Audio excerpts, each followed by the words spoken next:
Hey, it's Jack, no K, Jack in the Attic. It's been a while, let's chat.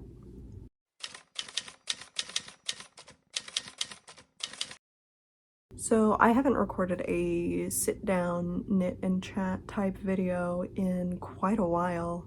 I'm going to treat this video as if you haven't watched any of the Tour de Fleece videos, because statistically you haven't. They're not my most popular videos, so I'm not gonna leave out a bunch of important context.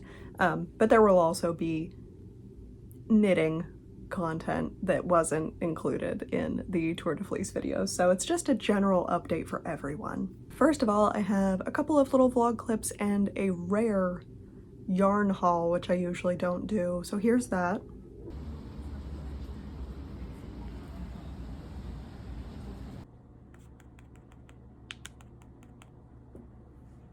Okay, as we know, I don't usually do hauls. I'm also actively trying to buy less yarn. I try to put some barrier in between myself and yarn, whether that is I have to dye the yarn myself or I have to spin the yarn myself. I do have some exceptions, and Halloween yarn is one exception for me. Hobbii has some Halloween yarn out, some new Halloween yarn out, so I'm so sorry for showing you this because I know this is going to make some people go and buy Halloween yarn, and that is not my intention. I'm just trying some stuff out because I haven't seen these before. First, I did get another skein of Twister Solid. This is unrelated to Halloween yarn. I just use a lot of this, and I'm doing a project with it right now, and I know I'm going to need this additional cake to finish the project, so nothing special here. I mean, it's a good yarn, but it's not new. Also not Halloween, but I think this is new. It may not be. I don't buy a lot of worsted weight cotton yarn, and that's exactly why I had to buy some. This is for a birthday gift, not Halloween. So we have these two normal yarns. The rest of it is Halloween. I just finished knitting those socks that are made from the Hobbii Halloween sock wool. That is not soft. That is the main complaint that I hear about it. It does feel sturdy. It's not the scratchiest wool in the world at all. I think it's fine. But this year, instead of the regular Halloween sock wool, we have scary sock wool. And this is, I think, a little bit softer. Not a ton, but a little bit softer. They have the exact same fiber breakdown. They're both 75% wool, 25% nylon. That's a fancy word for nylon. So I don't know why they have the sock wool and the scary sock wool, but the scary sock wool is just a tiny, tiny bit softer than the regular sock wool. I don't know why. I don't know the difference. There are obviously different colorways, but barely. So excited to make some more Halloween socks with these. I have a lot of sock patterns to test right now. I'll tell you more about that later. The last yarn I got, this is huge. I got one giant cake of the Halloween Tea Time in the color one. Sorry, two. I can't read. I'm pretty happy with the colors. That was one of the complaints in the reviews, was that the colors aren't as vibrant in person, but I think I like this better. This is really soft. This is acrylic. I usually don't buy acrylic yarn except, again, Halloween. The label is really cute too. So this is not a comprehensive review or anything, but I will be, letting you know how these work up. Oh, and I did get one more thing. I got a little yarn holder. It was just cute. And I love to knit on the treadmill or on the walking pad. I do have a mini minder, Let me get that. Of course, it has the cat and the bats. This was my favorite one. I do have one very specific beef with this product, though. I think, first of all, it is certainly much better than walking around with a ball of yarn in my purse or a ball of yarn in my pocket. It is better than letting my yarn just run away from me. So, I still use it. I still like it. My issue with it is because it hangs from the wrist strap and the yarn is always traveling up, it always tangles around this part, and I have found no way to avoid it. It slows the process down. Yeah, just every time I pull the yarn, it gets tangled on that. Not a deal breaker, just not what I expected for something that has so much hype, you know? Again, I still like it, I still use it, I still think it's a good idea. I had just never heard any complaints about it. I didn't go looking for them, so maybe I would have found them if I had looked. That's just a heads up. If you are the type of person who gets your sleeve caught on a drawer handle and instantly wants to burn the house down, this may not be for you. But if you have like some degree of patience, I think this is still a good product. Okay, that's my rare yarn haul. Talk to you later. And we're back. Heads up that it is noon. It's already 86 degrees. The air conditioning is just gonna be on and off, and I'm not gonna do anything about that. I already turned off the ceiling fan, and that's all you're getting as far as audio quality.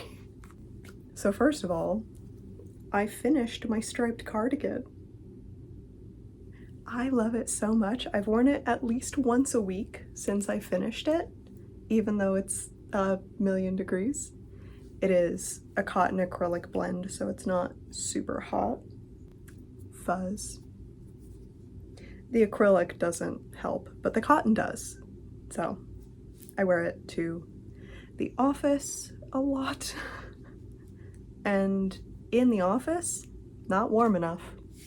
So the only things I don't love about the cardigan, the buttons, they don't gap because it's oversized, it doesn't pull, but it just gives this sort of wavy appearance to the button band that I try to correct as often as possible. This was my first ever double knit button band, so I'm sure there are just some issues that I will figure out with more practice. Because this is so oversized, let me show you how it fits real quick.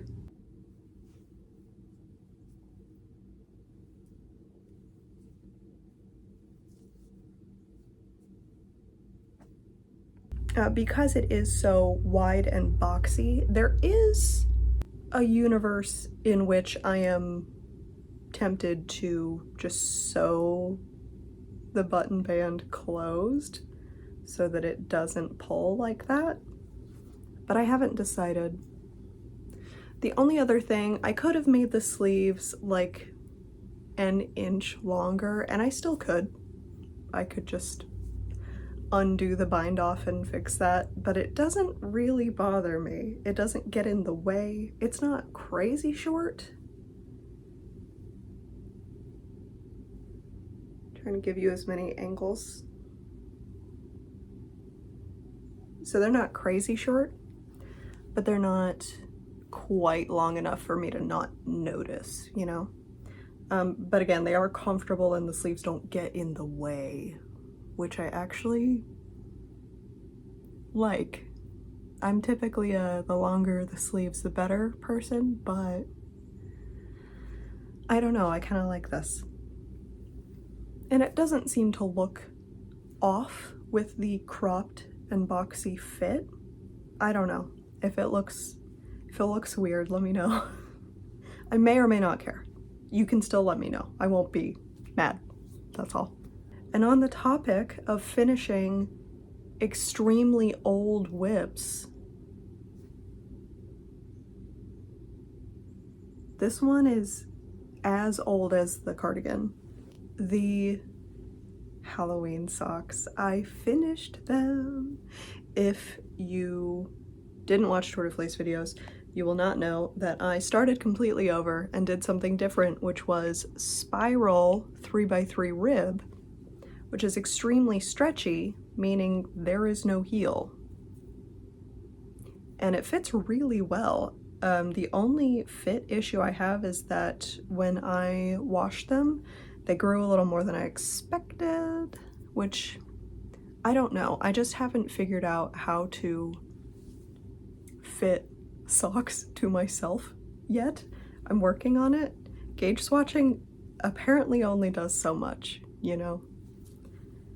I did recently purchase 2 sizes down from my dedicated sock needles. So I had been knitting socks with a 2.5 millimeter, 36 inch, 30 something inch circular needles on Magic Loop. But I bought those when my tension was much tighter. I've noticed as I continue to knit and get more comfortable, my tension is loosening up a little bit, which is great. Less stress on my hands, it's fantastic.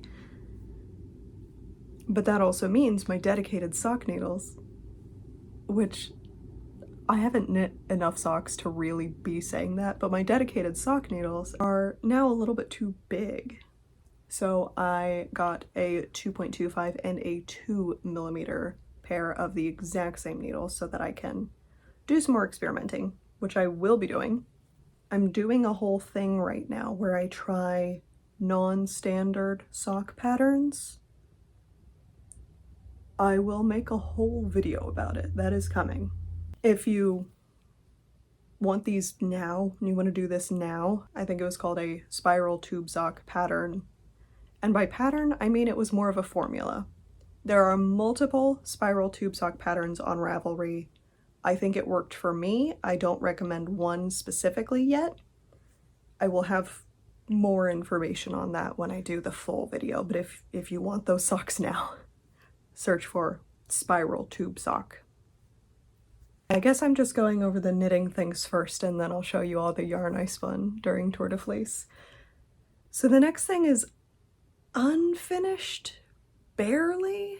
My mom, oh, if you're my mom, don't watch this. My mom is a chicken person. My mom's birthday is coming up. I thought this was going to be way more of a time crunch, and it simply wasn't, because this took exactly 2 evenings to knit. Here's my unstuffed chicken.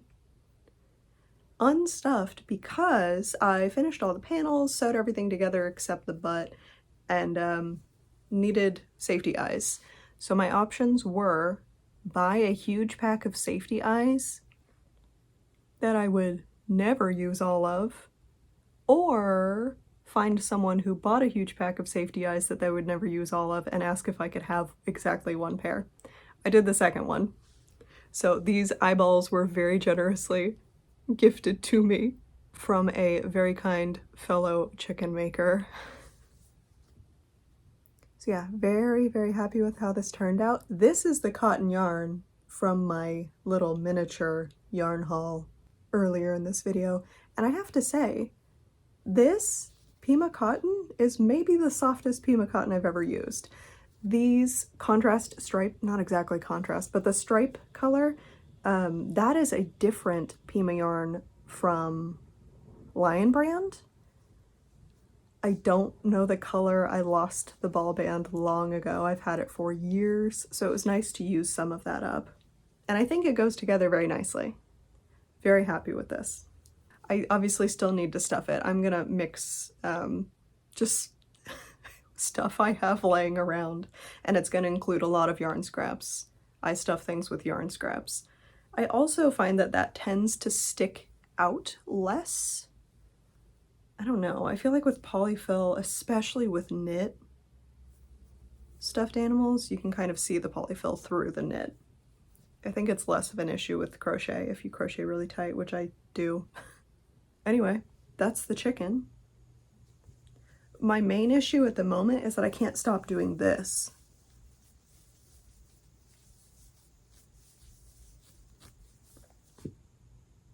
Has this ever happened to you? Another ongoing project. Kind of the first ongoing project I'm showing, actually. The chicken is as done as it could have been until I got the eyes, and now I just need to stuff it and sew up the back. Ignore everything I just said. Here's the first current knitting project. Because it is solid black yarn, it's just gonna look like cat hair all over, everywhere. Talked about this a little bit, but I've made a lot of progress since then. This is going to be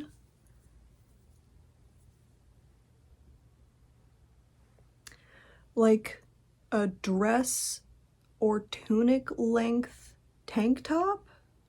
My intention is to use duplicate stitching on the front and back because it's for a concert. I don't know. I like seeing everyone knitting and crocheting. I see a lot of vests with references to the artist for concerts, and I thought it would be fun. Plus, if I do duplicate stitching, it would be really easy to undo and have just like a base for any occasion, right? So this is just a basic tank top from a free pattern online. I've used this pattern multiple times, so I will link it. I think the pattern is fine. I'm using a different yarn weight than what it recommends, but I have even used this pattern to make a sweater. Like, you can kind of just do whatever, as we know. The main change that I'm making is that every 15 rows or so, I am doing an increase on the side so that it will be wide enough to like go over my hips without being like a bodycon dress. Another reason I chose duplicate stitching over color work is the fact that it is kind of sheer, and I feel like color work might be kind of bunchy, if that's a word. I worry. I'm very new to color work. I am behind the scenes doing swatches to see if I am capable of doing some of the bigger color work projects I want to do. More on that later, like way later. And I'm just simply not confident enough in my skills to do a semi-sheer cotton tank top with color work. Like stranded color work. I know color work is a broad term that I'm using for a pretty specific application here. Anyway, this is going well so far. It's coming pretty, you know, it's going pretty quickly. This is, of course, the Hobbii Twister Solid that I use all the time. It's the same yarn as this. I'm actually using leftover yarn from this for this. Classic me. The other thing that I'm working on is, you've already seen this, but I've made a lot of progress. It's the Peat Wrap by Witching Hour Knits. Here's the cake of yarn I'm currently working with. Here's my notepad. I think the last time I showed this project I had like, I don't know, not a ton, less than 2 feet, we'll say. It kind of has a crease in it from being folded, but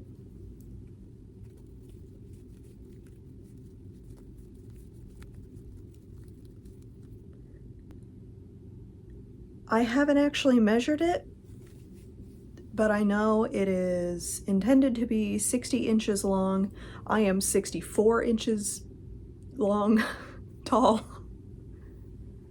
Barely. Hey, if you meet me in person, I'm short, just heads up. Pretty much every time I meet someone in real life, they expect me to be taller. So I've gotten this multiple times over the years. So I'm barely 6'4". Anyway, I said 6'4" so confidently.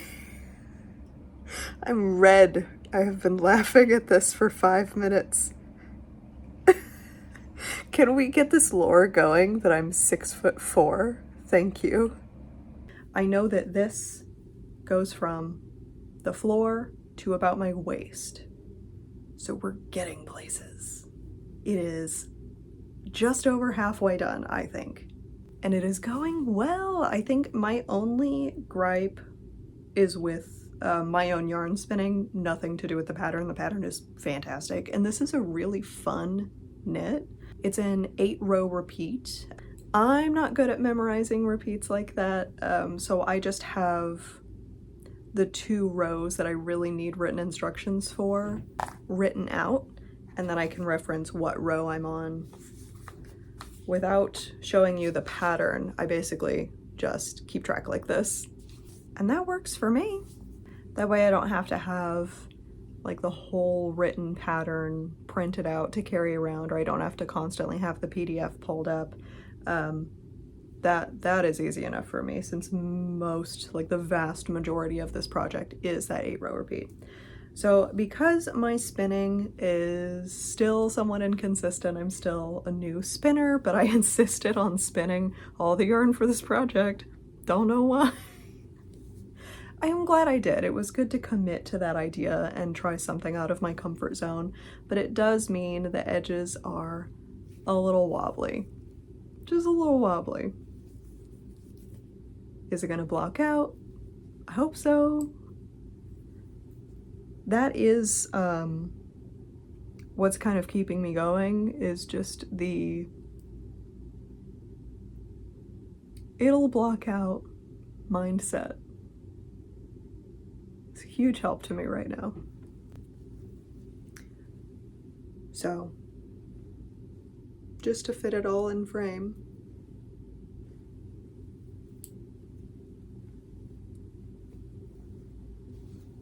It will eventually be a thing that wraps like this, you know? I do still think it looks like apartment carpet, but I like the kind of gray tan color. I think it'll go with, this is very specific, but I think it will go with all of my faded black linen pieces. I wear a lot of black linen. I wear my black linen often. It is all a particular faded shade. I think this will go with it well. Because it's rustic? I don't know. I think I called this a knit and chat in the beginning, and I have not knit a stitch. My hands are busy. I'm showing you stuff.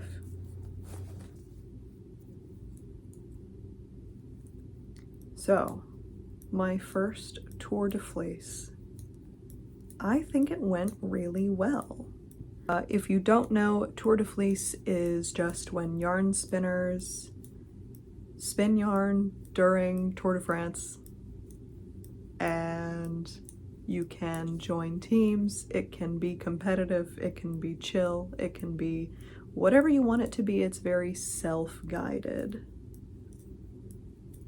My initial goal for Tour de Fleece was to just spin solo, not join a team, not do anything crazy, just dedicate that 3 weeks to improving my spinning, because I have only been using my e-spinner, my electric eel wheel 6.1, since March,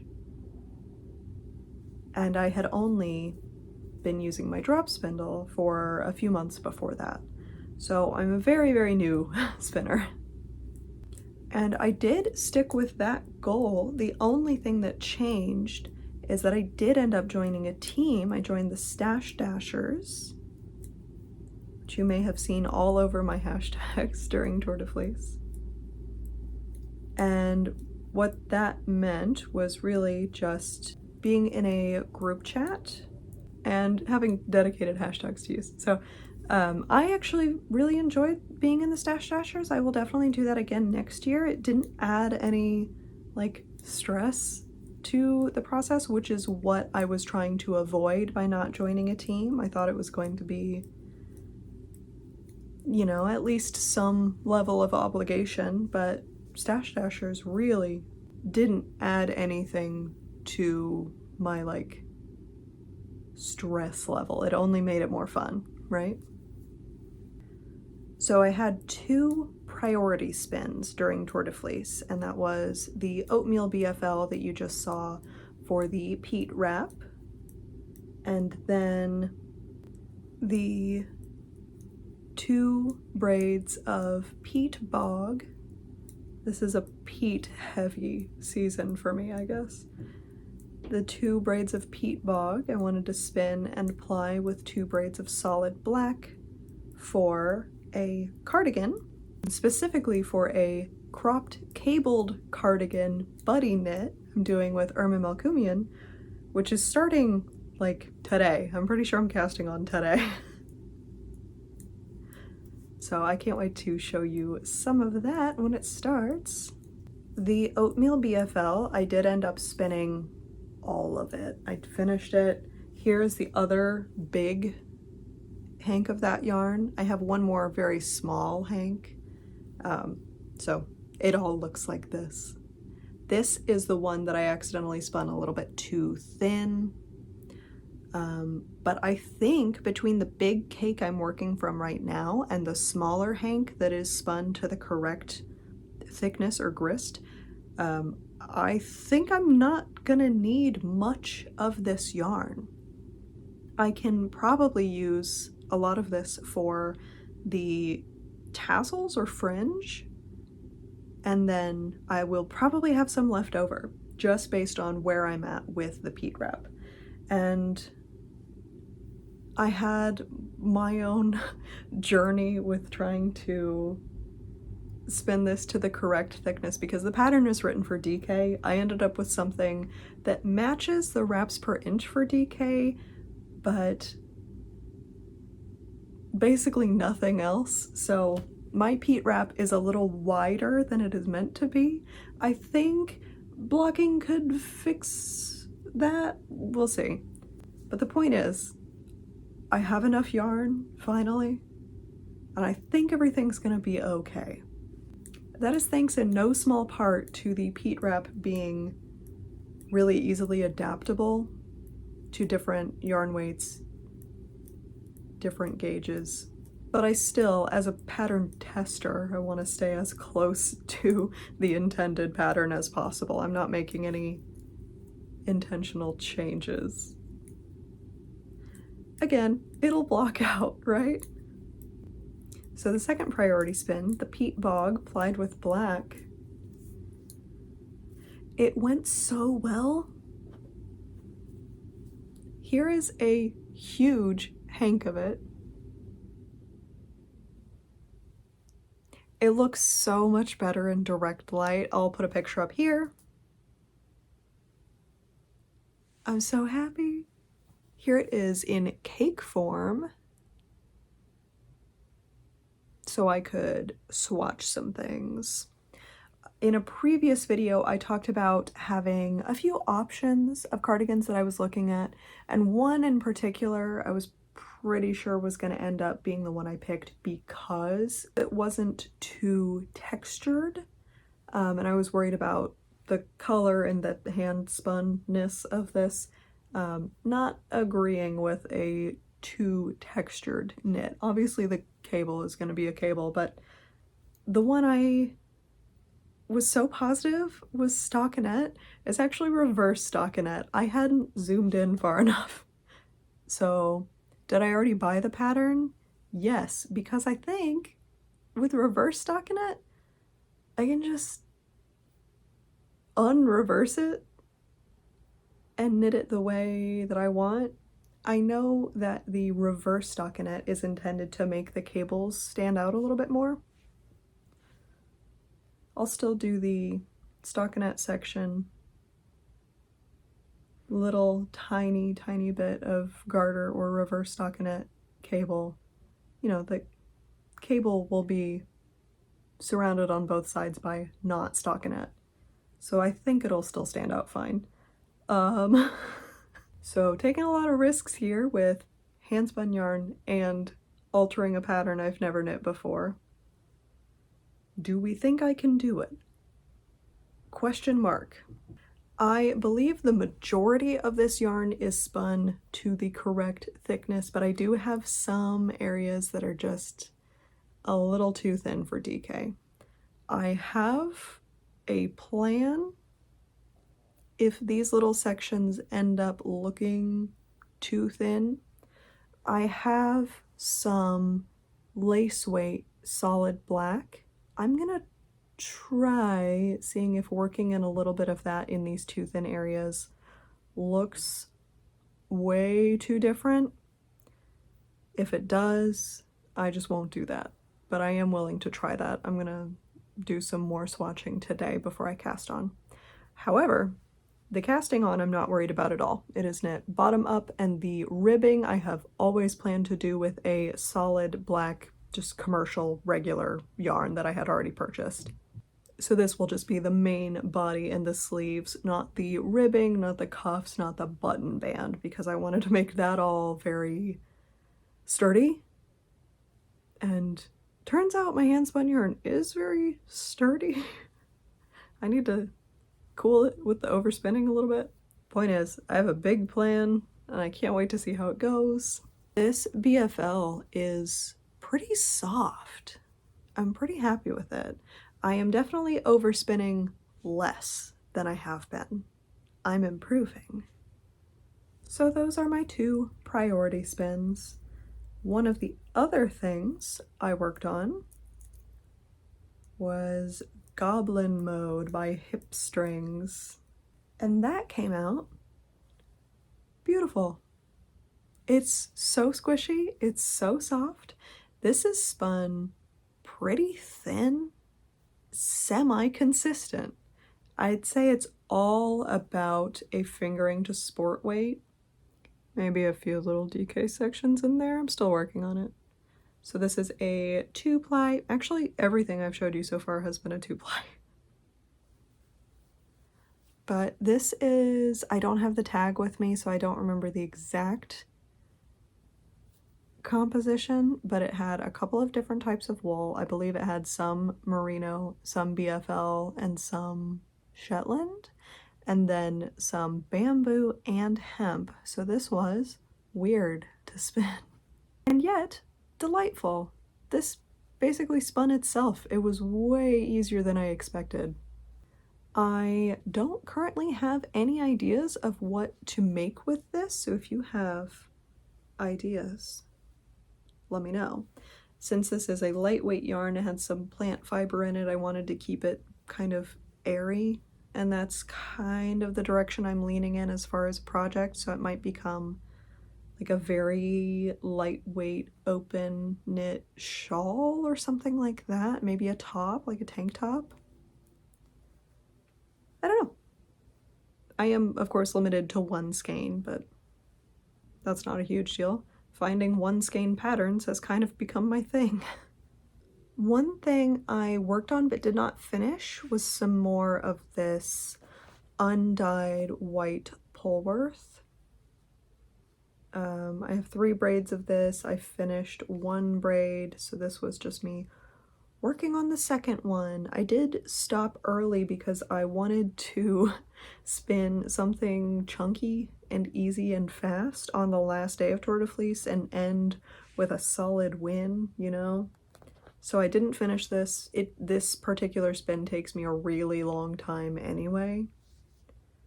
But I did finally come up with an idea. Since I have 3 braids of this, I want to dye each one a different color and ply them all together. So a 3-ply with 3 different colors. I do wish I had come up with this idea before I started spinning the wool. But I have looked into how to handle dyeing individual plies before applying them together, and it seems possible. There are some precautions to take. The general consensus is you should have done it before spinning the wool. Too late. Someone also led me to a video with some tips, and I did find that very helpful. I'm trying to find the comment so that I can share the video. Okay. Maddie Makes, with an I, M-A-T-T-I, Makes, said, I did a video with Trish Anderson where we discussed with examples dyeing fiber in different states. We explicitly went over dyeing singles. I watched that video. I did find it very helpful. I'll rewatch it before attempting anything. So like I said, I did pause the Polworth spin to do something quick and different and easy to finish out the last day of Tour de Fleece.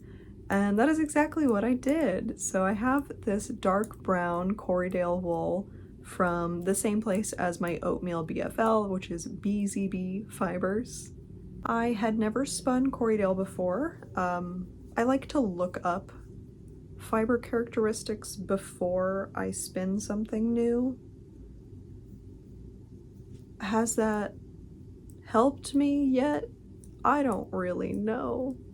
But I did finish a hank of this Corriedale, just over 100 grams on the last day. I wanted it to be like worsted, maybe bulky, and I barely succeeded.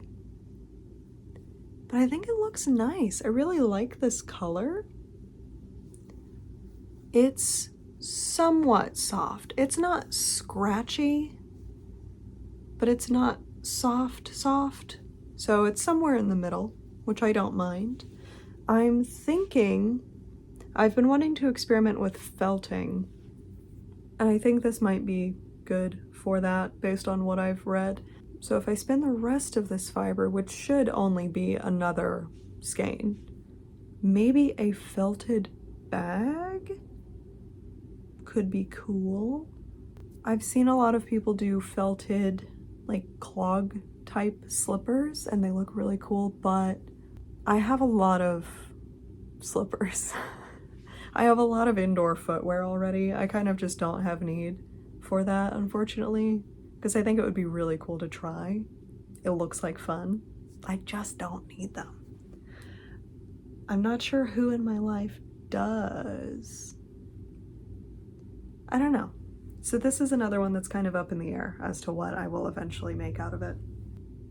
Off topic, I know people have a lot of feelings about center pull versus outside pull, and I go back and forth between what I like to use. I use both.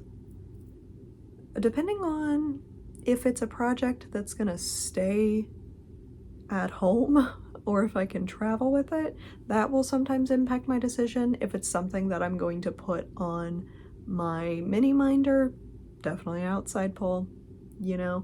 So this is all to say, my center pull just collapsed. I just destroyed it. Sitting here, knitting. So when it gets to this state, I do like to take the end and just turn it into a ball. So let's do that. So it started center pull and it's going to become just a ball. Basically, if I'm traveling with something, I don't want it to be able to roll around. I don't want it to run away from me. So I tend to do center pull unless I'm using the yarn minder. So I think I don't really have a preference. It's just circumstantial. Anyway, that was my experience with my first ever Tour de Fleece. Will I be doing it again? Absolutely. Will I be posting a video every 4 days like I did this year? I don't know. I don't know. That was really fun. I did genuinely enjoy filming just little bits of my everyday life. If you haven't watched them and you are a vlog watcher, you like to see just sort of day-to-day life things, there's a lot of that in there. There's a lot of that in there.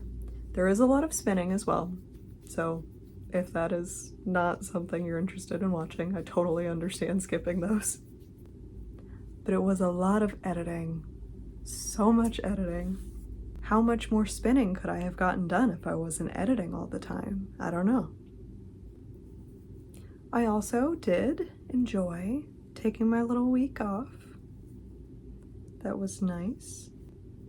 Having just done 23 days of nonstop vlogging, I think I wouldn't have that much to show you today if I hadn't taken the week off as far as knitting. That entire chicken was done between Tour de Fleece and this video. I'm just creating more tangles. So for the rest of the day, I'm very excited to cast on my cropped cabled cardigan. Does that mean I will have 3 larger projects on my needles at the same time? Yes. However, this is my most compressible and no brain power, just knitting in a circle project. So this is the one I travel with. This is the one I take on car rides. This is the one I take to work.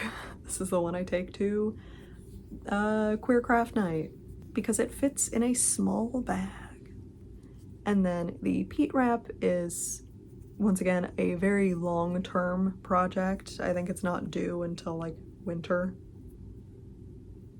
And it's going so quickly that I no longer have any concerns about getting it done on time. I have months. And now that all the yarn is finished, there's nothing stopping me from just blasting through the last, what, like 20 inches. And then the cardigan, I think, will be my go-to sitting at home project. So I do like to have a few options. I don't like to have a ton. I get kind of overwhelmed by having too many things I'm working on.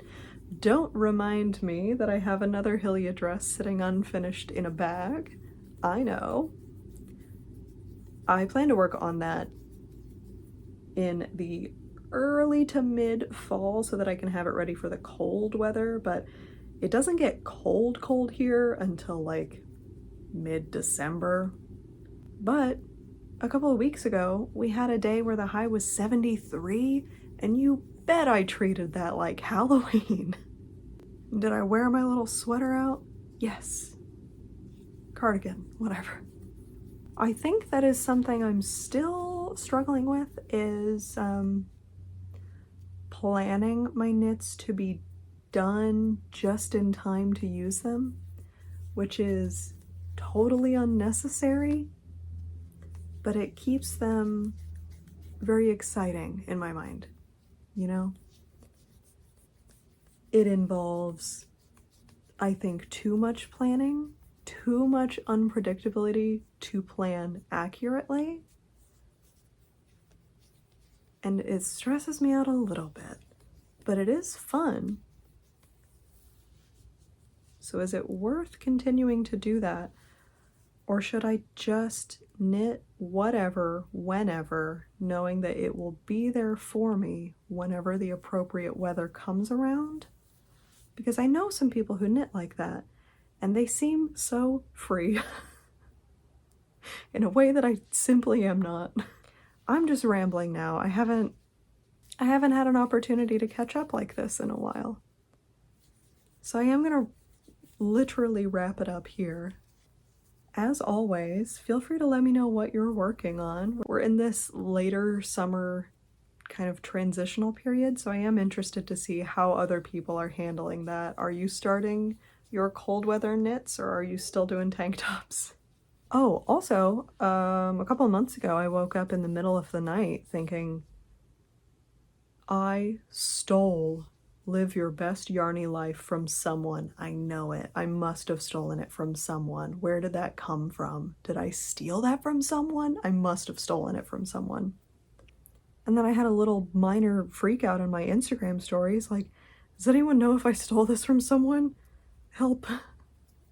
And the answers I got were, everyone says that, no big deal, don't worry about it, and no one says that, no big deal, don't worry about it. So as long as the general consensus was no big deal, don't worry about it, cool. But if I did steal it from someone, please let me know. I watch so much fiber-related YouTube. It could have just stuck in my brain from somewhere and then I stole it and started using it as my sign-off for every video. I'm still concerned. I'm obviously still concerned. Let me know if I stole it. And if I did, I'm so sorry. Am I still gonna say it at the end of this video? Yes. And on that note, do not forget to stretch and take breaks, rest your hands, take care of your joints, but go and live your best yarny life. And I will see you next time. After I deal with this. Bye.